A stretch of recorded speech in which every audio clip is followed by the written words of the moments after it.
And they're I haven't. terrible hikes down there. They're just I wouldn't even bother. No, just kidding.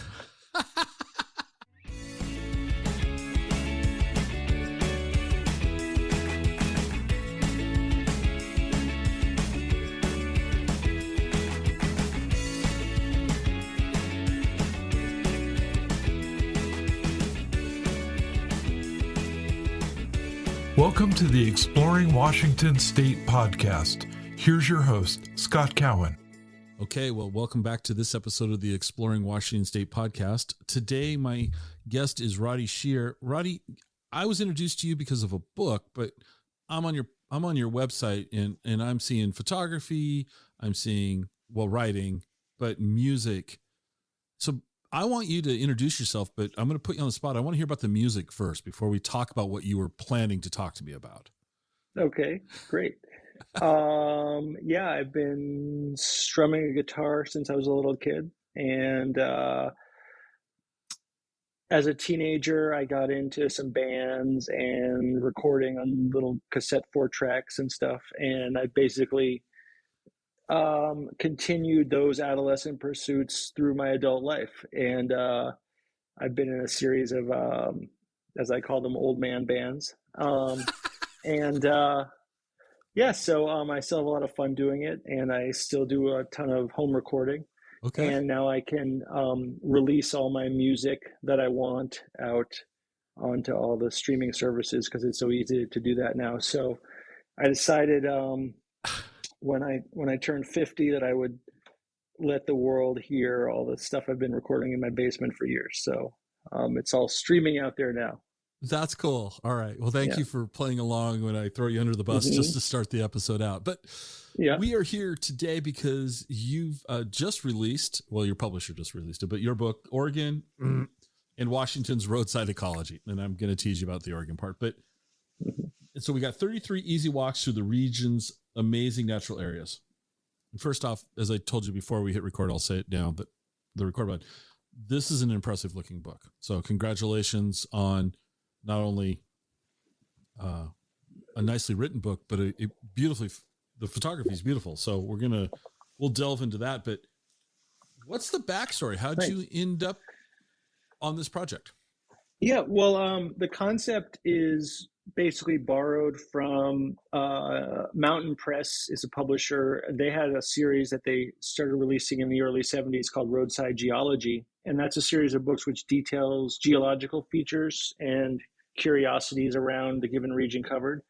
And since the 70s, they put out those geology guidebooks basically for all 50 states. And, you know, a lot of us keep a copy of the one for our state in our glove compartments of our cars, and you're driving around somewhere and you can check out, you know, your itinerary against what's in the book and see if there's any cool, like, you know, geological features sticking out of a cliff face that you're going to happen to be going by on your trip out to Wenatchee to visit you, Scott, or whatever it may be.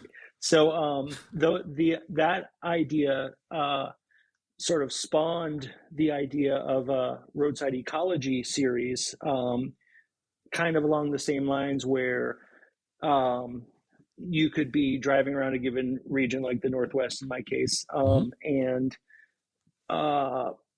you know, look ahead against what's in the book and stop for a little leg stretch along the way, do a short hike or even a roadside pullout to visit some cool ecological feature or you know, a unique type of a meadow that happens to be in the part of central Washington that you're driving through. And it might not be the most famous hiking location, but it's more likely an off the beaten path area that is typical of a natural ecological, you know, relationship between the wild living things in that place. It can kind of introduce you to the ecology of that region while you're there. And then you can, you know, get back in the car, put the book back in the glove compartment and roll on, you know, to your destination or whatever.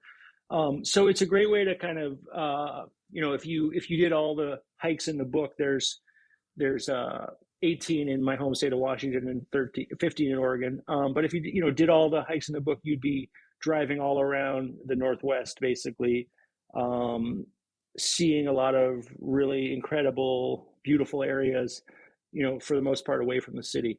So anyway, the idea for the book came about when Timber Press, which is a Portland, Oregon-based publisher that's got a deep catalog in what I'd call natural history, among other things, was consulting with one of their longstanding authors, this guy named Tom Wessels, who's a terrestrial ecologist and professor emeritus at Antioch University in New England.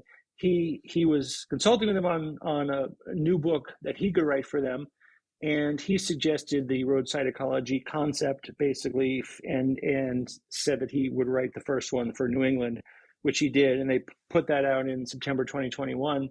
In the meantime, they contacted me and asked if I was interested in doing the Northwest version of the book, and it was a job I didn't have to think twice about accepting. So I realized right away after talking to Stacy, the acquisitions editor there, that I'd be able to combine the sort of two aspects of my career that I love, which is the desk work side, like research and writing, and the field work side, hiking, kayaking, swimming, photography, that kind of thing, out into the wild. So, so I started putting together a site list and ran it by them, and then went out and got busy researching and writing. How long did it take you to put together the site list?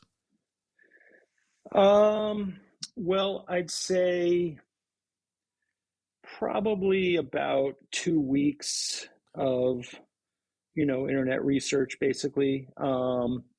I have been writing about this region and Washington and Greater Seattle for about 20 years as a travel writer for Seattle Magazine and Northwest Travel and some other places. So I have a pretty, and I've also been a professional photographer during that whole time too. So I have a pretty good idea of what's out there in Washington State, and I've explored it pretty extensively in the past. So I was at an advantage in that regard in terms of knowing generally like that I needed to have a temperate rainforest hike on the Olympic Peninsula in the book, and that the idea behind all the hikes in the book is that they're short, like 2 miles or less total, round trip, and that anyone can do them in general. And they're not all handicap accessible, but some of them are. But in general, they're easy and short, and you can bring your kids and you can bring grandma or whatever. It should be no problem in general. So those were the limiting factors on selecting the sites. They had to be short and easy to access near the road, and it kind of illustrative of different ecological relationships from each other, as each place is unique, and the web of life there is different accordingly as well. Okay. So in general, I was trying to kind of point out the differences to the casual visitor between these different places and what makes them tick in terms of the ecology and the relationship between the organisms there. Okay. I always want to ask like the impossible questions, which is like, what was your favorite hike? That's like saying, what's your favorite kid? But yeah, I put you on the spot. Well, I'll put you on the spot about Oregon because we're Washington. Yeah. They're terrible hikes down there. They're just, I wouldn't even bother. No, just kidding. The checks in the mail. But I do live in Washington, yes. Oh my gosh. I love that. To be completely transparent, I did not look at any of the Oregon content. Not because I didn't want to, because I honestly ran out of time. Of the hikes that you documented in Oregon, in your opinion, share with us one that you think is maybe, I don't want to say off the beaten path, but maybe wouldn't pop to somebody's, forefront like instantly. So like, right. And why? Yeah, why would you pick this? Yeah. Well, I definitely have one in mind, but just in general, regarding Oregon, I have done a lot of regional travel writing, and much more of it has been in Washington, where I'm from. I live in Seattle. And so Oregon to me still does seem a bit exotic, in terms of, I don't know it like the back of my hand, but, and therefore it's wonderful because I can drive a few hours and see amazing things that I haven't been by a million times, Right. So, in that regard, I do think it's an amazing place. One place that really blew my mind was the John Day fossil beds. It's basically Northeast Oregon. And if you're driving down to Bend or, even Eugene, you could kind of go the long way for you where you are, I guess, in central Washington. I was going to say be a little easier, Eugene to Northeast Oregon. That's all. Yeah. Okay. All right. But, I'm saying, you could loop around that way and or just make it a trip on its own. It's remote and wild. There aren't really many hotels or whatever. You're probably better off camping, but I mean, there are places to stay. But anyway, there are these kind of psychedelic colors on the hillsides because of various, erosion and geological features going on there. So that's one place that really gets you out of the, definitely out of the Western Washington comfort zone of Douglas firs and dripping wet, pine needles and stuff. So, yeah. And I mean, then, there's obviously lots of other cool areas. I had never really been in and around Bend before. So I love the lava lands, hikes and stuff like that were, as I say, also just much different from anything I've encountered in Washington. So, and I totally give Oregon a hard time as a joke because it's beautiful as well. And if I was doing the Exploring Oregon podcast, I'd be giving Washington a hard time. So it's all good natured fun. Yeah, and Bend is great. Bend is a beautiful area, and Eugene I've had fun in Eugene. I always ask this question, and so I'm going to do this interview a little differently because we're probably going to bounce back and forth between Washington and Oregon. But one of the questions I always ask my guests is, are you a coffee drinker? Yes. Okay, so right in Oregon, I've never asked this question before. Where's a great cup of coffee you've had in Oregon?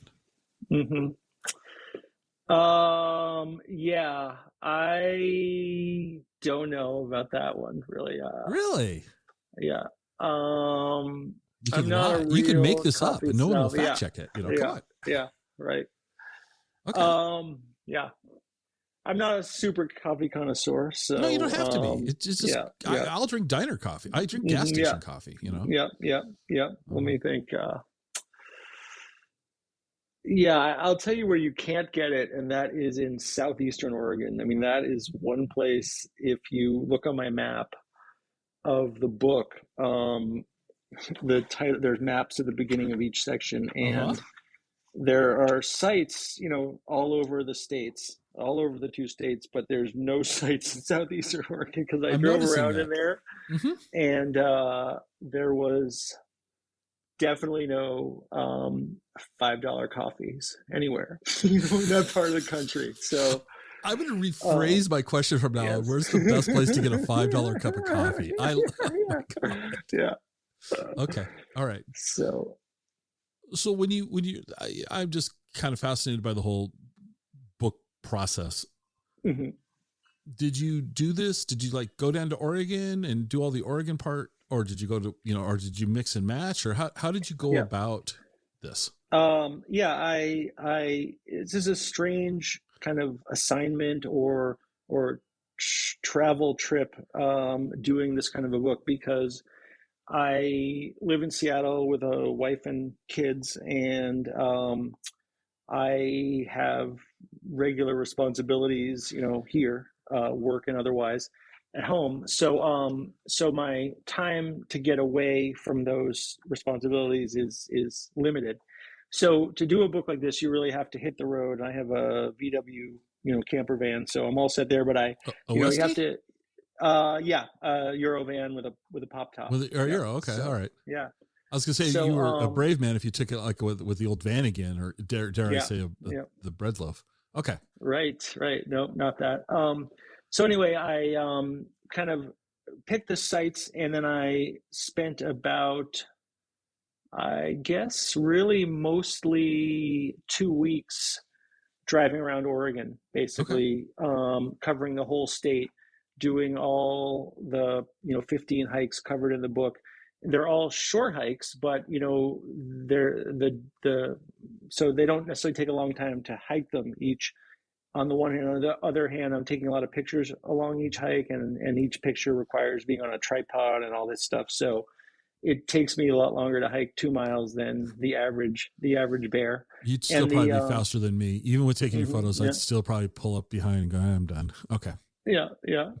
So anyway, and then getting between the hikes, I'd have to drive, 2 hours between each or whatever. And so I had a limited amount of time that I could be away. And so I had to plan this all very carefully. And I had, on June 18th or whatever it might be, I'd have to hit, 3 different trails, and they're each 2 hours apart or whatever. And then I'd have to take notes and pictures and stuff. So, and if I slipped behind, or I had a long lunch, or I didn't wake up early enough or something like that, I would be behind, and then I wouldn't, have time by the trip, and then I'd be in a different region the next day. So I had to kind of keep to the schedule. And so it was an odd combination of doing kind of a dream trip where, I was basically getting paid to drive all over the beautiful areas of Oregon and Washington, and being, on the clock, on deadline, with limited time. So anyway, I took about 2 weeks total, I think, in Oregon, and I did all the research and pictures then.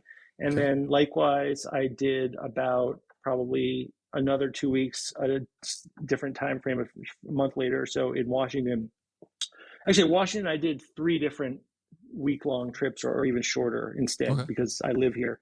So I would do like the Olympic Peninsula or whatever. And so Washington was a little more, I could do it piecemeal. But anyway, that's how it came to be. And then I did all the research and had all these notes and pictures, and then they sat around, in my files for months. And then it came down time to write, and it was like full-on pandemic time, which was actually great for doing a project like this. And then I just spent months and months, filling in all the blanks and the details. So so that's a long answer to a short question, I guess. So from the day that you got the green light to do the project to the day that it was published, about how long was that period of time? I think about 2 years. Okay. Yeah. So about 2 years from green light to on the shelves, if you will. Yeah. Yeah. And I'm actually, now this is out, I'm working on another book in the series Roadside Ecology on Yellowstone National Park, but we can talk about that later. Well, yeah. We'll circle back to that. Okay. Yeah. So in the Washington, did you take your kids with you at all? Do they go with, No, in general, as I said, I'm so kind of on a schedule that, well, on the one hand, and, it's also my time to be away from the family, in my opinion. Do you want us to cut that out? Off at work. Do you want us to cut? All right. They know. Oh, okay. So, I do relish those chances to get away. I mean, I've done a lot of traveling around the region with my, wife and kids, and like every summer we go out to Ross Lake and stuff like that. So, so they've been with me many times, but in this kind of situation, it's a lot, and also no one really likes hiking with a photographer that much, because you'll stop and linger over some wildflower, with your tripod for 20 minutes, and then race on to the next part, at 90 miles an hour and stuff like that. So, so I view this as Roddy time, Okay. Well, I think you were warned that these conversations don't have a linear path. They're kind of meander around. Let's touch on the photography for a second. Also, and this relates to the photography as well, but as my landscape painter friend of mine often said, he he didn't really want people around to watch the sausage being made. So apply that to my own stuff as well. But anyway, go ahead. Enough. What sort of gear are you using these days? Nikon, Nikon digital, DSLRs, and lenses. I do a lot of more casual photography in my life with my iPhone, and I love taking pictures with my iPhone. And I do a lot of panoramic photos with the iPhone and close-ups as well, which the iPhone is uniquely suited to do really easily on both counts. But for this book and any published book, the quality of those photos is not nearly good enough, and so I had to go back to my old school camera gear, Nikon stuff and tripods and all that. That's pretty much what I did for the book, even though it was kind of a rude awakening. What model Nikon were you using? I think most of this was on the D7200, I believe. Okay. All right. Yeah. Because I have a D750 and is that the full frame? Yeah, it's full frame. And you can get muscular by carrying the thing around. That's kind of where I was going. It's like, this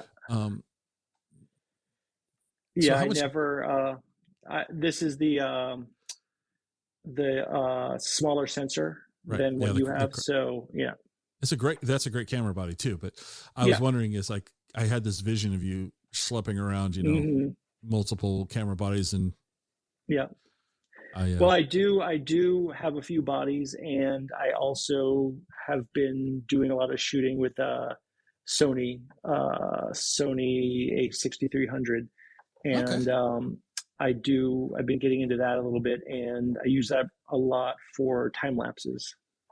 Which is also a fun thing that I love doing, which has no application in a book like this, but it's a fun thing to do photographically. Yeah. So you're using the 6300 for time lapses?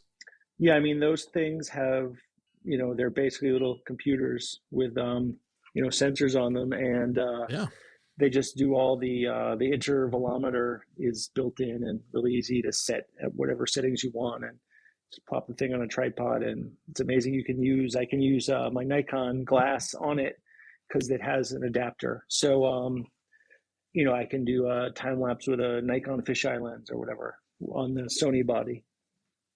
It's fun stuff. Wait a second. Wait. You didn't know this was going to be camera 101 for Scott. Yeah. But, so using a Sony A6300 with Nikon glass, what are you using? What's the adapter that you're using?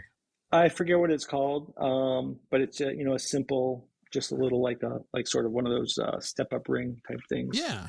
Yeah, and it's specifically made for that, and it was not expensive, and it's a great, and the Sonys have adapters for whatever. If you have Canon or whatever, you can get one. So it's great because I can, I have like a pretty extreme selection of lenses, so I can use them on that. Isn't it fun when you talk to photographers? I could. So why haven't you switched to Canon or vice versa? It's always because see this bag of lenses here that I can't afford to replace. Yeah. A buddy of mine, in fact, he's the guy that'll be editing this podcast. He's got a pretty extensive Canon, collection, and I went with Nikon. And we're still friends, but it's but the reason I ask about the so much the Sony is that this podcast, the video that I'm using is an A6300. Oh, is it okay? Yeah. Yeah, and I'm like, well, wait a second. Okay, I just use it as it's a great little. To me, it's a point and shoot. I'm not a good photographer. I have no real skills. I just think the gear is kind of fun. Yeah. I am going to. The only downside of that camera is they get dusty. The A6300, like if you change lenses, it's just dust city in there, and you got to clean it out all the time. But anyway, this is not part of the podcast script, but there is a script. But I'm going to ask you to give me your best iPhone photo tip. I mean, I love using the just close-up functionality of it. I just recently got an iPhone 13, but I've been on a SE 2020 for the last 2 years or something. And with any of them, you can go into, like, I love going right up into a flower. It's a great thing to do this time of year. And just zooming right in from maybe, this far away, close, pretty close. So and then zooming in a foot, just since this is an audio program, approximately a foot. Yep. And then zoom in right into the center of the flower, and you can just get a lot of abstract looking, really colorful, sort of frame filling spring flower images that way. And I do a lot of that on my Instagram account. So it's pretty much all just flower close-ups and other semi-abstract looking natural things. Okay. And so that's one of my favorite things. Yeah. We'll come back to that because we kind of jumped right into things other than your backstory, which we're going to probably, like I told you, we're moving this around. Mm-hmm. So the book, so let's talk about Washington then. In the Washington section, give me an example of something you were surprised by. All right. Well, I can just run through a little bit what I covered. As I said, the hikes generally throughout the book tend to be a little more obscure and off the beaten path than the average hiking trail. And they're short, so that it's not like these aren't the epic hikes of Washington State, that everyone needs to do with their backpacks or anything. I visited sites on tribal lands like the Traditional Knowledge Trail on the Snoqualmie Indians land. And on that hike, there are some little information placards throughout the hike. It's, a half mile long or so, talking about the different plants along the way that you're encountering that are, been there for thousands of years, the plants, and then the tribal names for them as well as the English names. And so in that write-up, I put in a lot of details about how the Salish Indians had used those plants that you encounter along the way in the hike. There's hikes in national wildlife refuges like Billy Frank Nisqually National Wildlife Refuge, which is near Olympia. There's a wheelchair accessible boardwalk there, and anyone can go and glimpse all kinds of waterfowl and raptors, busy making a living out on the marshes. Let's see, what else? There's even something within an easy car, bike, or bus ride for Seattleites, or anyone visiting Seattle, in the created naturalistic wetlands of Magnuson Park, which is on the north side of the city here. Yeah. About, 10 or 15 years ago, the city put a lot of money into restoring what had been basically like a naval air station into a sort of riparian wetland zone, like it may have been prehistorically. They did a really amazing job, and so you can hike through there now, and there's this network of trails through there, and it's this incredible wetlands where there's all kinds of wildlife, birds and ducks, and there's Pacific chorus frogs are all like chirping through the trees and stuff. So it's pretty amazing spot. So let's see, what else?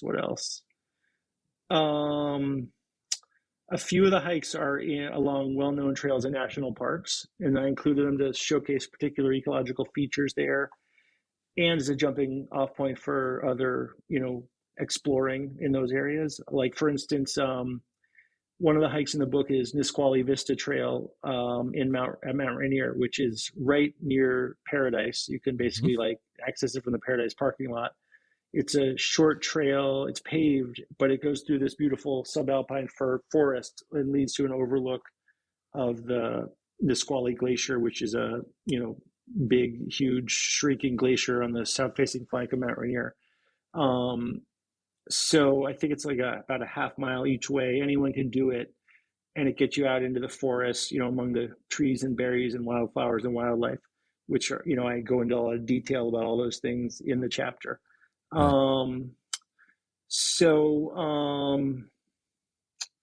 Like for instance, in that chapter,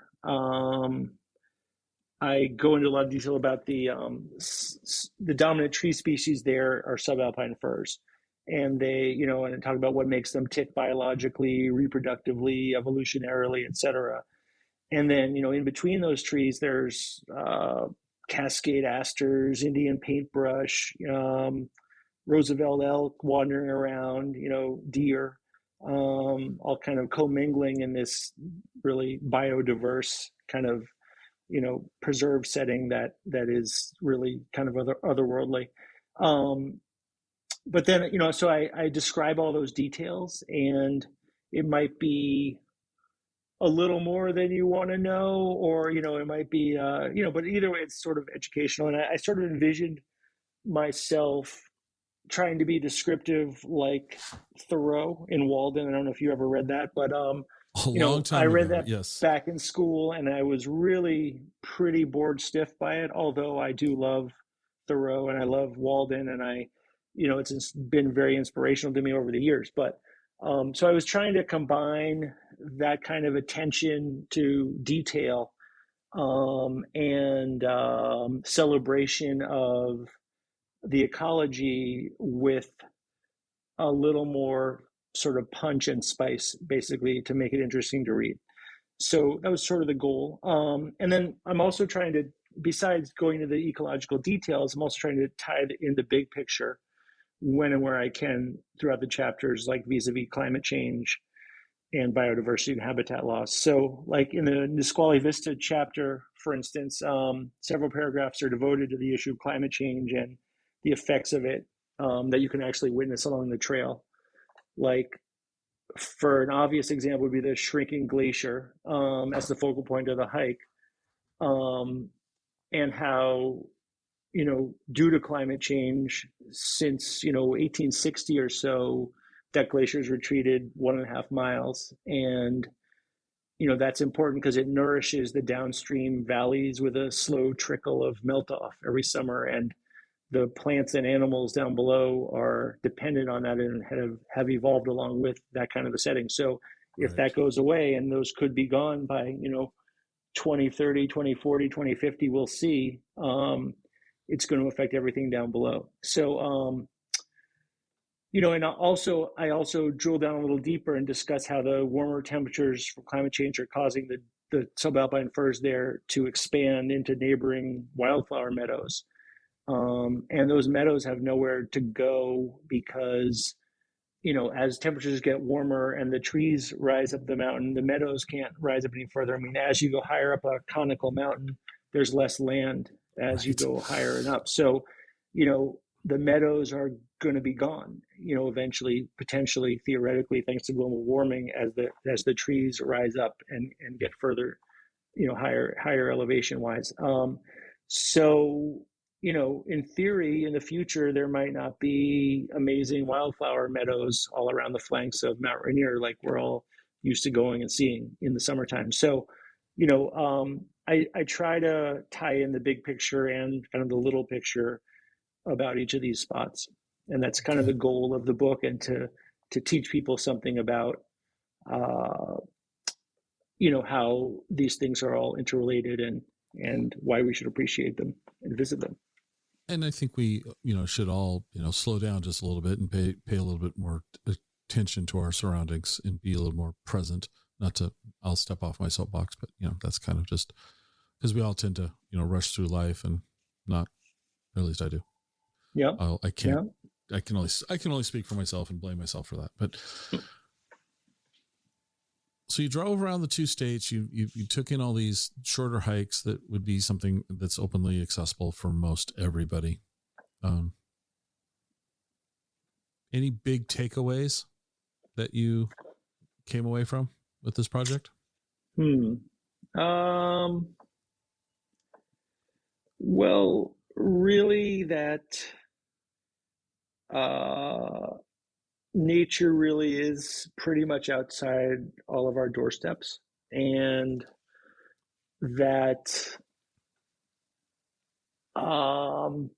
it's really, you really only have yourself to blame if you're not getting outside and breathing in some fresh air and appreciating your natural surroundings,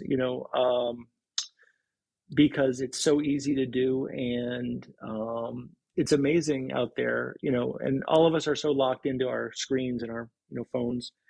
Mm-hmm. And I'm as guilty as the next guy, but I am never as happy as when I'm out, hiking alongside some meadow and I see a bald eagle fly by in the distance. And, I just feel like that's the way we're meant to be. And we should all do our best to get out there. And I hope my book can inspire people to do that, just leave it in the car. And if you're going somewhere, check out the map and maybe there's one of the hikes along the way and, get out and enjoy it. So let's table the book for a little bit because we didn't really get your backstory. Mm-hmm. So how do we get here? So did you grow up in Washington? No, I'm from Boston. Okay. On the East Coast. And I spent my summers up in Maine mostly. When I was in high school, I kind of discovered nature and the outdoors and started doing some hikes and stuff. And then in the summer of, must have been 1989, I drove across country with a buddy, and we endeavored to hike the Oregon section of the Pacific Crest Trail. Okay. And we were, I guess we were 18 or 19 and completely inexperienced to the ways of backpacking. So much so that we actually had a meeting with one of our high school teachers to inform us about how to buy a backpack, what to pack, all this stuff. So we knew nothing about it. We were total newbies. And we just... but we researched it all, and we even shipped food ahead. I don't know if you've ever done anything like that, but if you do this long trek, you would ship like freeze-dried foods ahead to little trailside outposts, post offices along the way, so that if you're doing 4 weeks in Oregon, you would have a mail stop along the way once a week and pick up more supplies. So we had all that planned out, and then we got out to the West Coast, and we got down to Ashland and took a taxi to the trailhead with our backpacks, which still cracks me up. They were such, badass mountain men. We hailed a cab and got up to the trailhead, and this guy pulls up in a pickup truck and sees us getting out with our brand new backpacks, and he pulls up with the pickup truck, and as we're hiking into the trail, and rolls his window down like only an inch and says like, "You better watch out for bears back there." And then he's, races off, and we're sort of like, scared. So we get in there, and, everything's fine the first night. And then we are hiking the second day of this month-long trek, and my friend sprains his ankle. And we basically hobble back to Ashland and got a motel room and went to the Shakespeare Festival there for a couple nights, and he nursed his ankle. And then we decided to skip the hiking trip, drove along, picked up our food caches at the backcountry post offices with our car, and went along the way on our cross-country drive. But anyway, so that's when I first came out to the Northwest and really saw it, and did kind of fall in love with it out there then, and resolved that I would get back here and actually do some hiking. So that was the beginning of it all. And then eventually, about 10 years later, I ended up moving out here to Seattle with my wife. So, yeah. Okay. When did you decide that you were going to be an author? When, as a career path, if you will? Well, I still haven't quite decided that, but Okay. now that I'm about five books in, I guess I am. But really, I was kind of always on track to do environmental journalism. That was kind of Okay. one of my passions, and I did that during school, and I majored in stuff like that. And so I got my first job out of college, running a newsletter for an environmental nonprofit. And so along the way, I started taking some travel writing assignments, and that eventually, as I said before, the fact that I can write and take pictures makes me, the quote unquote double threat. So that publishers or magazine editors know that they can get someone who they don't have to send two people out on the story. I can do both sides of it. And so that's been good for me in terms of getting interesting magazine assignments. And also, it goes well with books too. So I did this, my first sort of travel-oriented book was Waterfall Hikes of Washington, which is a guidebook from Falcon Guides. And so that was, that's more of a traditional guidebook. And it was really fun to work on, and it's out there now and people like it. So, but doing that, and I've done a couple other books for Falcon in the meantime, but doing that really kind of whet my appetite for going deeper into the subject matter in terms of the research and writing. And so that's why this current book is really kind of a dream come true. But also in terms of writing, my kind of bread and butter day job is that I produce a weekly environmental Q&A column called Earth Talk. Oh. And that is a syndicated kind of Dear Abby for the environment kind of a situation. And I write it or edit it, and I have a network of writers that work for me doing that. So that is kind of I do a lot of writing in that regard, okay. Between the books, so to speak. Where did you go to college at? Harvard. You went to Harvard? Yes. I would have thought you were a Yale man. Oh yeah, right. How dare you? How dare you? Had you said anywhere else, I would have made fun. That's a good one. I'm gonna remember that. So what did you major in? I majored in government, and I minored in environmental studies, which was kind of a nascent department at that point. And I was actually on a faculty student committee to create the environmental studies major, which they subsequently, enacted. Just out of curiosity, this is totally not, why Harvard? What made you pick? Okay, I'm a West Coast guy my entire life. So, Harvard, I have this preconceived notion of Harvard. Mm-hmm. I don't know if it's good or bad. I just have this preconceived notion of Harvard. So why Harvard? Well, I grew up about 3 miles from Harvard, so it was a pretty easy commute for one thing. But, that is to say, I was very familiar with it. I used to go hang around in Harvard Square, on the weekends occasionally anyway. Back to the music thing, I even busked on the streets of Harvard Square a couple times back in the day. Nice. But I had familiarity going for me. Okay. But really, I wouldn't have done anything differently if I had the choice. It worked out great for me, and I met my wife there, and I had a great experience.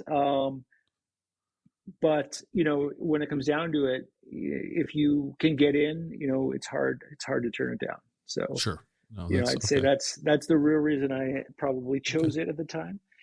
Okay. But on the other hand, I do think it's great to use college as an experience to get out of your comfort zone and go somewhere beyond 3 miles from your own house where you grew up. So, I don't really recommend that to others, but, someone coming from Seattle, to go to the East Coast, that's a whole nother world. So that would be it's a good way to go. Right, so this has nothing to do with anything other than you grew up in the Boston area. Mm-hmm. So I'm going to give you 4 names. You might not have anything to do with any of the 4 names, but I'm going to make you pick one. All right. And if you were forced and you had to say you were a fan, would it be either the Patriots, the Bruins, the Celtics, or the Red Sox? Say the Red Sox, number one. Okay. Why? But, I grew up going to games. You did. Was, lived about, I could literally hear the announcer at Fenway Park from my backyard. Next up, Carl Yastrzemski, number, So what a charmed childhood. Yeah. So I'm sorry. That's just like, I'm so jealous. Wow. Yeah. Okay. It was great. So, that's in my blood. And my parents to this day watch every single Red Sox game on their TV. And they can't subscribe to a cable network that doesn't get the New England Sports Network. And so, that's me. But I also love the Bruins. I'm a hockey, hack hockey player. So you are? Okay. I love that too. Yeah. Mm-hmm. Okay. I'm just glad you didn't say the Patriots. I'm just really glad you didn't say the Patriots. Mm-hmm. The Red Sox everyone gets a pass on the Red Sox. Even if I was a Yankees fan, I'd give you a pass for the Sox. Okay. Well, I do like to annoy my Patriots loving friends by telling them that the greatest quarterback of all time is a Patriot, Steve Grogan, who was the Patriots quarterback when I was a little kid. So. And you're a mean man. Yes. I like this. I like this a lot. Yeah. Yeah. I don't know how I feel about Mr. Brady. Mm-hmm. I'd probably loved him if he would have been playing for my team, but right. He didn't, and he won't. So I don't. Yeah. So after, go ahead. Go ahead. Yeah, I was gonna say, are you a Seahawks fan or? Yeah. Yeah. Well, maybe we'll get him. Maybe we'll get Brady. We need somebody. He'll probably play till he's 55. I mean, I got to admire him from his longevity standpoint. Mm-hmm. Don't like him because he's not on my team. If he was on my team, I'd probably learn to appreciate him. Okay, enough of that. After college, what was next in your world? I went to New York City. Yeah, I went to New York City and I worked for an environmental nonprofit and had a lot of fun being in New York in my 20s. Then I was doing that. I in the process of doing this environmental nonprofit newsletter, that group got an offer to put this print newsletter online on this new thing called the World Wide Web. This is in the mid 90s, like 96. Okay. So I put the newsletter online. I taught myself, HTML and did this. And it was one of the first environmental websites on the World Wide Web. And then I got a bunch of calls from all these other small nonprofit environmental groups that I had been networking with as part of my job, asking if I could do websites for them. So I went off and I just became a webmaster to the nonprofit world of New York, more or less, for several years there. And then in the midst of that, my wife got an offer to come out to work at Amazon.com. And so for me, it was my ticket to keep doing what I was doing, but move it to the West Coast and where I had always wanted to check out. So we moved out here in '99 and the rest is history. Okay. All right. Well, that's, no one's ever heard of Amazon. So it was probably, well, in '99, in all fairness, they weren't what they are. Yeah, it was, early-ish. So she had fun seeing that place in its day. So yeah, okay. But then so I got out here and I started working for I ended up doing a lot of writing for Seattle Magazine and other publications, and so one thing led to another, and then I started doing the books. But I did get sent on some great trips around Washington. Do you know like Duke's Chowder House? Duke's? I do. Yeah. I did a couple of articles on Duke, and I followed him around different places around the country where he was working on sustainable sourcing of seafood and other stuff. And so we went up fishing on the Copper River Delta with commercial fishermen, for Copper River salmon, and went to on a bourbon tasting trip down to Kentucky, so Duke could get his his special mix of bourbon for his restaurants and stuff. Yeah, it was a tough gig. Okay, so let's flip that around though. Mm-hmm. No disparaging about any of your employers. I don't mean that it's this way, but what was the worst assignment you got put on? It might have been great, but it turned out just to be. Did any of them you come back going, I can't believe I had what went wrong?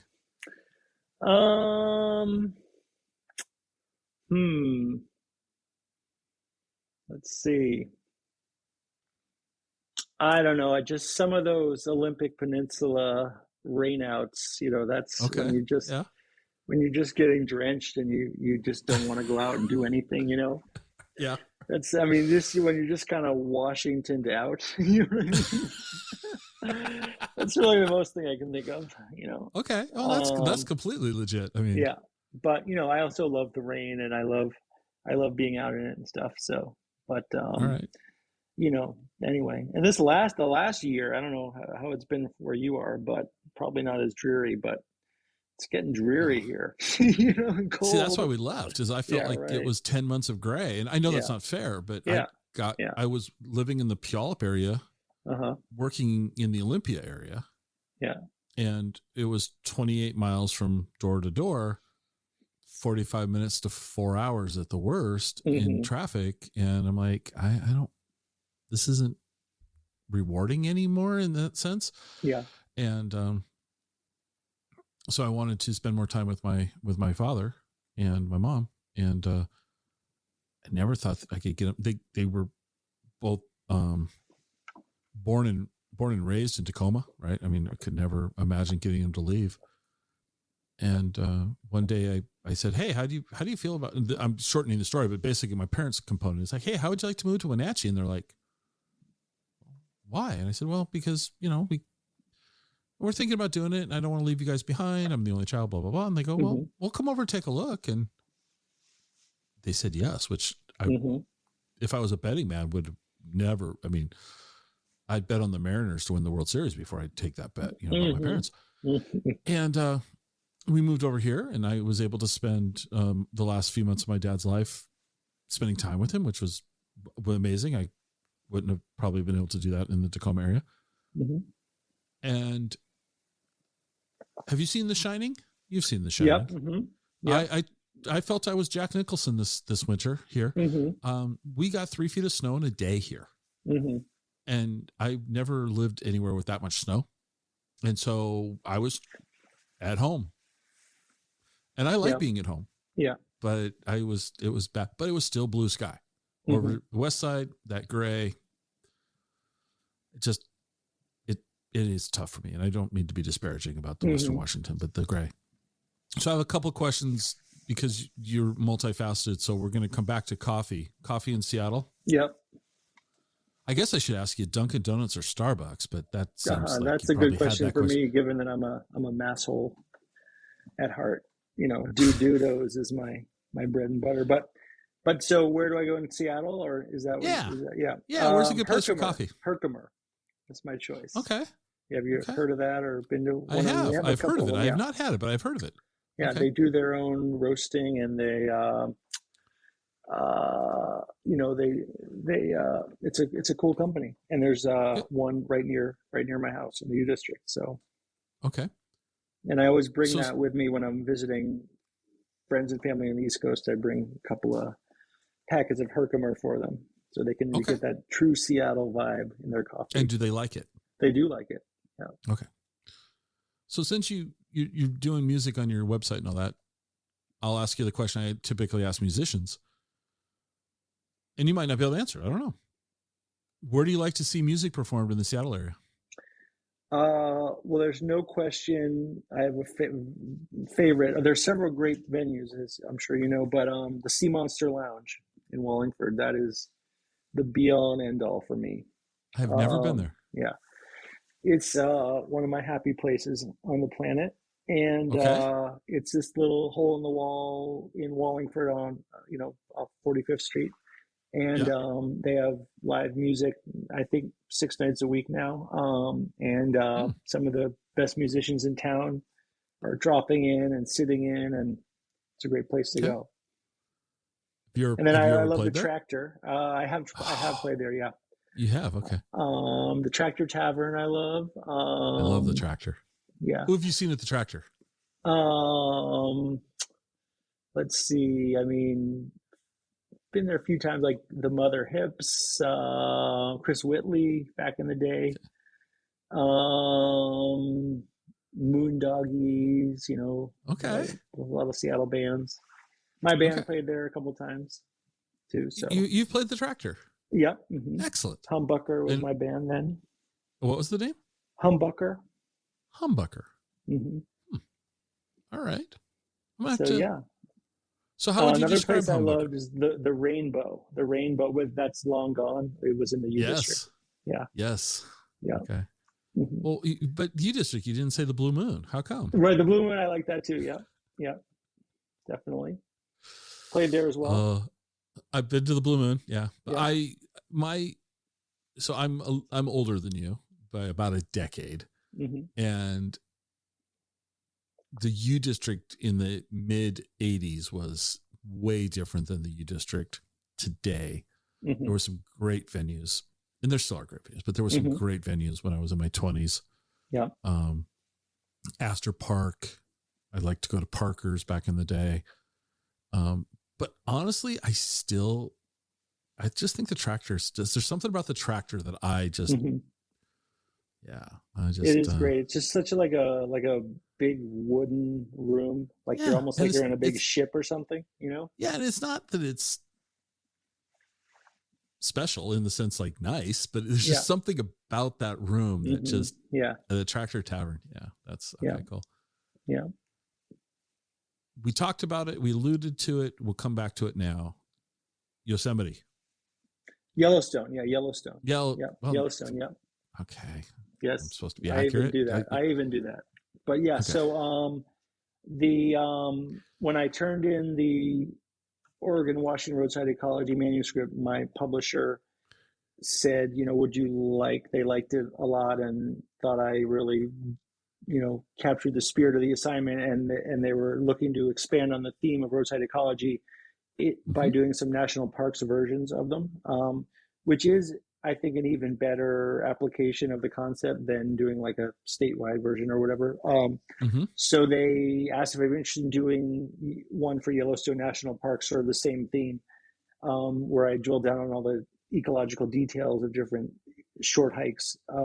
So I've been working on that pretty crazily for the last year, and it's due in about a week. So I'm finishing up right now. But it involves similar kind of harried trip to Yellowstone last summer, where I took a little less than 2 weeks and traveled all over Yellowstone and the Tetons and did all these short hikes and had an amazing experience. And now I'm, just laboring over the writing of that. Okay. So that should be great. I mean, I think it's really a great application of the concept because,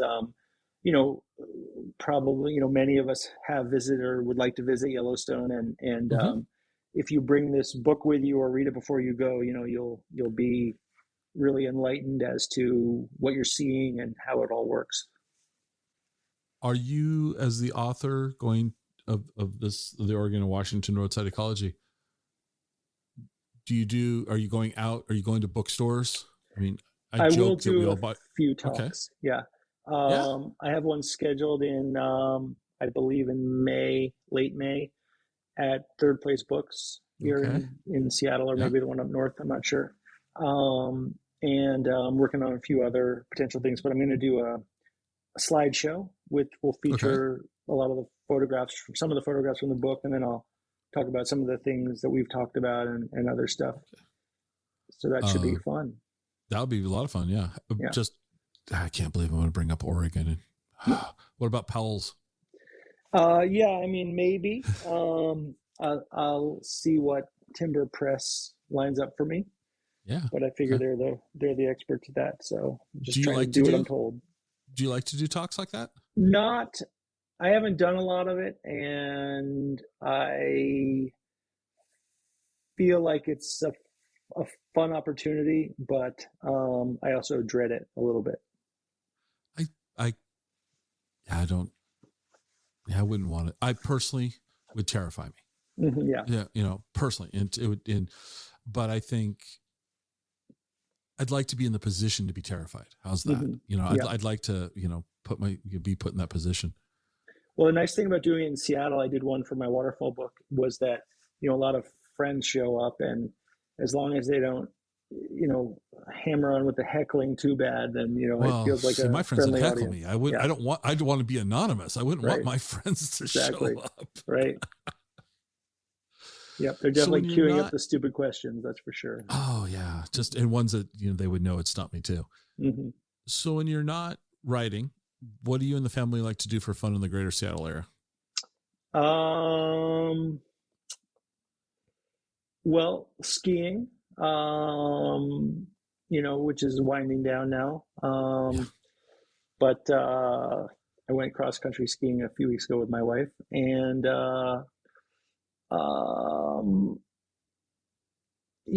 eating. There's a lot of great food in Seattle. Got any recommendations? Well, let's see. I mean, I always like Shanghai Garden down in the International District for some Chinese food. Let's see. You Need a Burger in Fremont. It's a great place for burgers. I don't know. I'm not super gourmand, but those are both excellent. Mm-hmm. Those are. I drink diner coffee. Come on now. I mean, it's not like I'm expecting you to say, some, canless. I mean, nothing. Canless is great, but not like, okay. All right. How about the kids? What do the kids like to do? What are the kids into? Well, one of them is in college. She goes to UC Berkeley. So she's a big rower. So she's on the crew team down there. Oh, nice. Okay. And my younger one is in high school here in Seattle at Northwest School. So he plays a lot of soccer and, hangs out with his friends and does video games. So you're typical teenage kid. Mm-hmm. Let me ask you a question about your daughter though, in rowing. Cause I think of crew as a collegiate sport. Was she into it before? She did. I didn't realize this was so huge in Seattle for the first 15 years I lived here, but, crew is huge here. And yes, she started in with like a Learn to Row program here at the Pocock Rowing Center in Seattle. And that was in 7th grade for her. And she did that for a couple of years. And then she took to it and continued doing it in high school. And then at that point, the colleges were, interested enough in her. So she got to do the recruiting process and ended up at Berkeley. So, it all worked out well. Okay. But cool. Yeah, it's crazy what a big deal it is in Seattle. And I was, oblivious to it all until she started doing it. All right.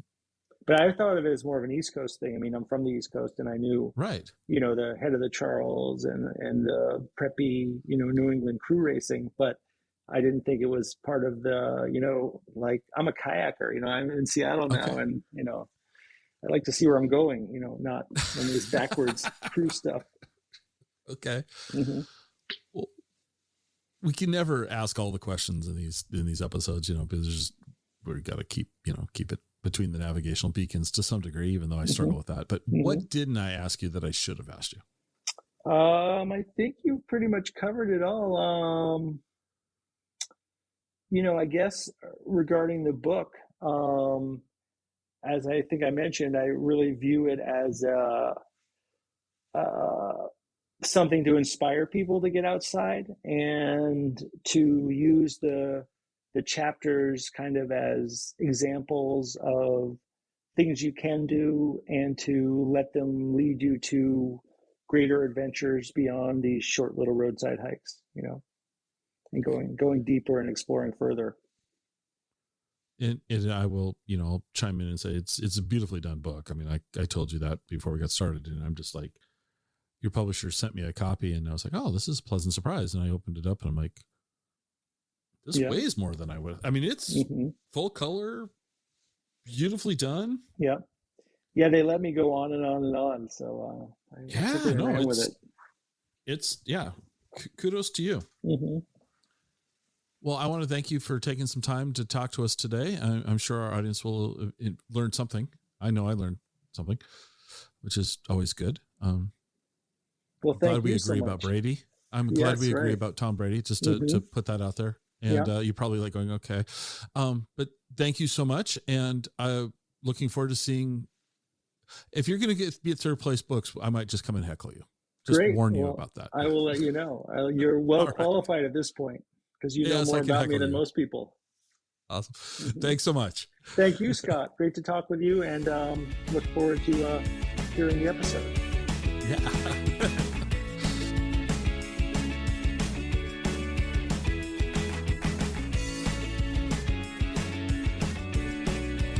Join us next time for another episode of the Exploring Washington State podcast.